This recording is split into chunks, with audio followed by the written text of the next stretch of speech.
നമുക്ക് അതിരപ്പള്ളിയിലേക്ക് പോകാം. അതിരപ്പള്ളി ജനവാസ മേഖലയ്ക്ക് സമീപം പുലി ഇറങ്ങി. മലക്കപ്പാറ പാതയിൽ പുളിയിലപ്പാറ ജംഗ്ഷന് സമീപമാണ് നാട്ടുകാർ പുലിയെ കണ്ടത്. ജനവാസ മേഖലയിൽ ഇറങ്ങി പുലി വളർത്തുമൃഗങ്ങളെ പിടികൂടുന്നുവെന്ന് നാട്ടുകാർ പറയുന്നുണ്ട്. ജെയ്സൺ ചാമോളപ്പിൽ നമുക്ക് പോകുന്നുണ്ട്. ജെയ്സൺ, ആ, പുലി ഇറങ്ങുന്ന ഒരു മേഖലയാണ്. അതുകൊണ്ട് തന്നെ ഇന്ന് രാവിലെ ഈ ജനവാസ മേഖലയിലെത്തിയ പുലിയെ ആരൊക്കെ കണ്ടു? പുലി തിരിച്ച് കയറിപ്പോയോ? എന്താണ് അവിടെ നിന്ന് കിട്ടുന്ന വിവരങ്ങൾ?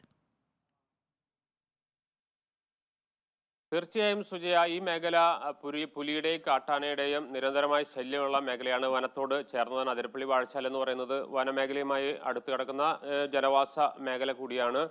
ജനവാസ മേഖലയാണ്. നിരന്തരമായി ആളുകൾ പോകുന്ന വഴിയാണ്. വിനോദസഞ്ചാര മേഖലയാണ്. ഇത്തരത്തിൽ പുലിയെ ഇടയ്ക്കിടയ്ക്ക് കാണുന്ന സ്ഥിതി ഇവിടെയുണ്ട്. എന്നാൽ പുലി വളർത്തുമൃഗങ്ങളെ ആക്രമിക്കുന്നുണ്ടെങ്കിൽ പോലും ആളുകളുടെ അടുത്തേക്ക് ആക്രമണം വന്നിട്ടില്ല. പക്ഷേ ഇപ്പോൾ ആളുകൾ കൂടി ആശങ്കയിലായിരിക്കുന്നു.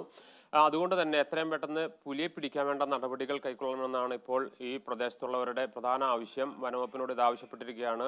പുലിയെ കണ്ടെങ്കിലും പുലി ആളുകളെ ആക്രമിച്ചില്ല എന്നുള്ളൊരു ആശ്വാസമാണെങ്കിൽ പോലും ആശങ്ക ഇപ്പോഴും ബാക്കിയാണ്.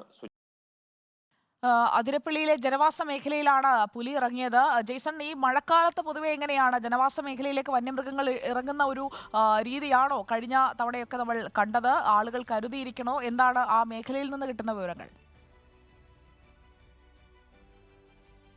തീർച്ചയായും സുജയ, അതിരപ്പള്ളി വാഴച്ചാൽ എന്ന് പറയുന്നത് ഒരു അന്തർ സംസ്ഥാന പാതയാണ്. വാൽപ്പാറയിലേക്ക്, തമിഴ്നാട്ടിലെ വാൽപ്പാറയിലേക്ക് പോകുന്ന വഴിയാണ്. വിനോദസഞ്ചാരികൾ നിരന്തരമായി വരുന്ന സ്ഥലമാണ്.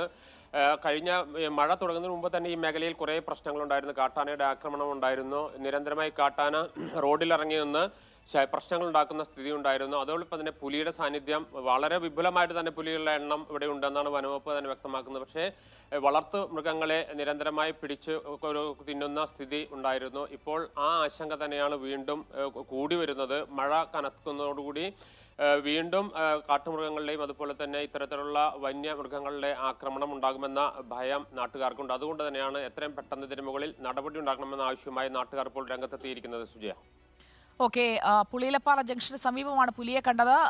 സൂക്ഷിക്കുക. ജനവാസ മേഖലയിലൊക്കെ വന്യമൃഗങ്ങൾ ഇറങ്ങി വരുന്നത് കൂടുന്നുണ്ട്. അപ്പോൾ അങ്ങനെയുള്ള കാര്യങ്ങളിലൊക്കെ കരുതലോടെ നമുക്ക് മുന്നോട്ട് പോകാം.